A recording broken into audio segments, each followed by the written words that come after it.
نماز پورا فریضہ ہے، ذمہ داری ہے. نماز فرض ہے، روزہ فرض ہے، زکوٰۃ فرض ہے.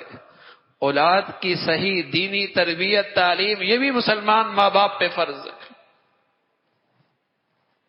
اور اس ذمہ داری کا احساس تو اللہ کے نبی صلی اللہ علیہ وسلم نے اتنے پہلے دلایا جب بچے کا شعور بھی نہیں ہوتا. فرمایا اولاد کا نام کیسے رکھ رہے ہو؟ اس کے کان میں اذان اقامت کہی، اس کا زبان کھلے تو سب سے پہلے اس کے نام زبان پر اللہ کا نام جاری ہو. جب اسے شعور بھی نہیں ہے ماں باپ کی ذمہ داری شروع ہو جاتی ہے.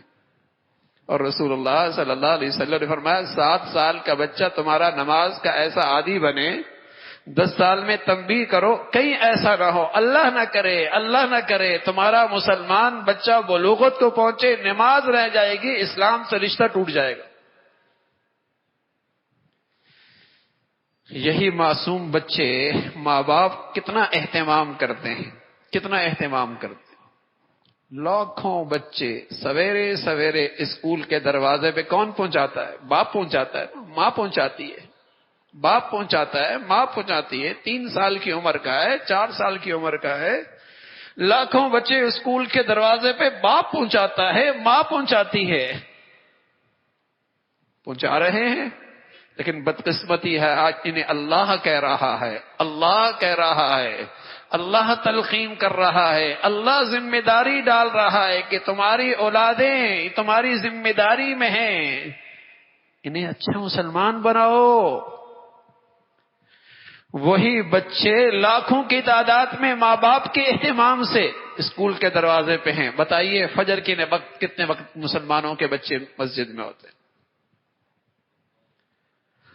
کتنے گھرانوں میں مسلمانوں کا ہاں اس کا اہتمام ہے؟ کہنے میں تو مسلمان ہے، کہنے میں تو ارے میاں نماز پورا دین نہیں ہے، نماز پورا دین نہیں ہے.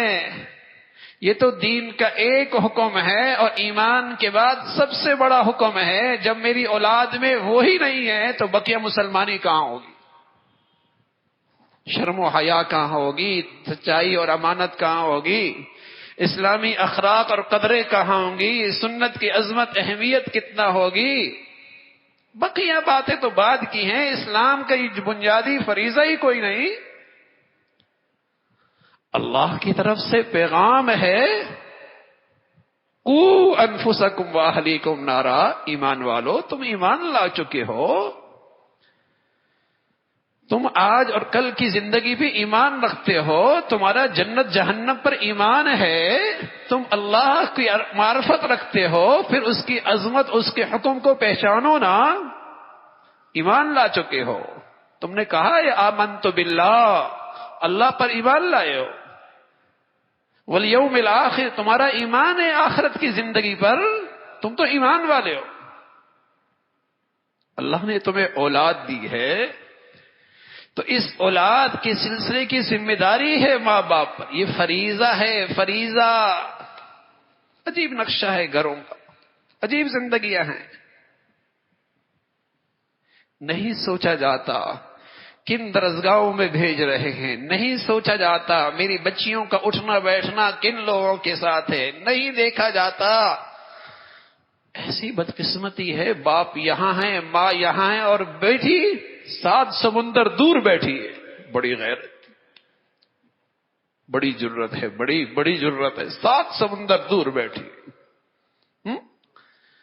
شرم و حیا تو ایمان کا جوہر ہے، غیرت تو ایمان کا جوہر ہے. یہی نہیں تو ایمان قابل قبول کوئی نہیں. اللہ کے نبی فرمایا لگے 3 آدمی جنت میں نہیں جائیں گے. ایک وہ شخص جو بڑھاپے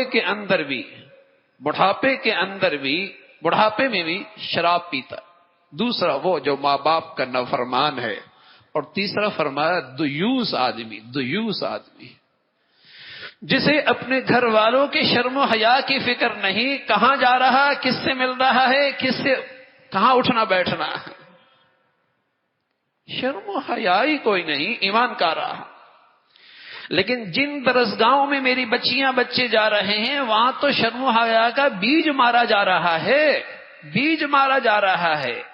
نرسری سے لے کر پڑھاتے پڑھاتے یونیورسٹیوں تک ایسا ماحول دیتے ہیں کہ شرم و حیا کا بیج نہ رہے، تاکہ جب ہمارے اداروں میں آئے تو یہ پرزہ وہاں فٹ ہو سکے، وہاں یہ فٹ ہو سکے۔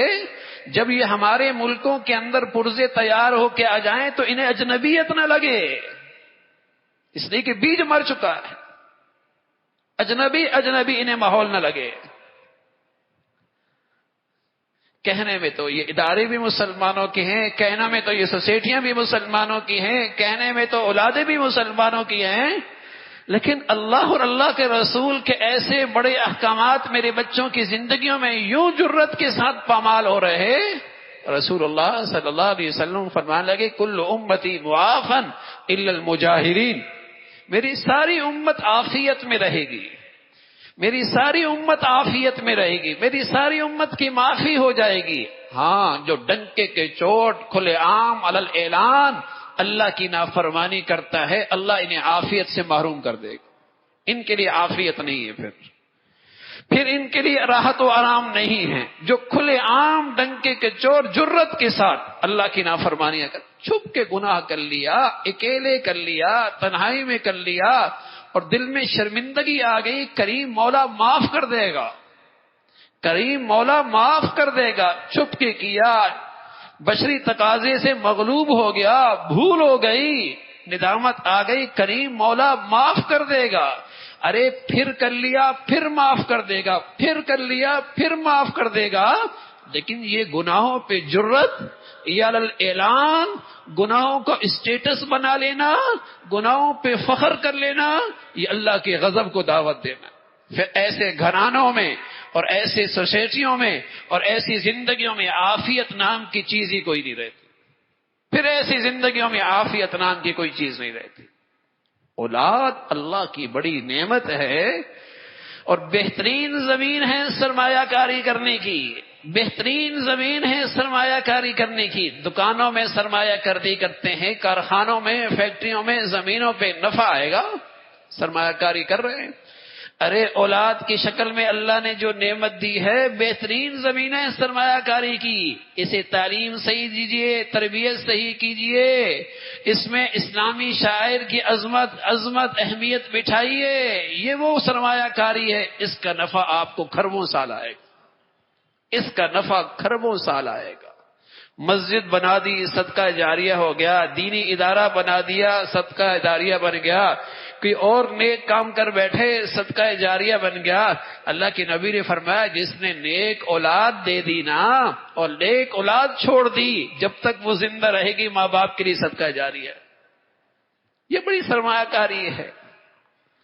تو اللہ نے اولاد کی شکل میں ایک نعمت بھی دی ہے، ذمہ داری بھی دی ہے، ذمہ داری بھی دی ہے۔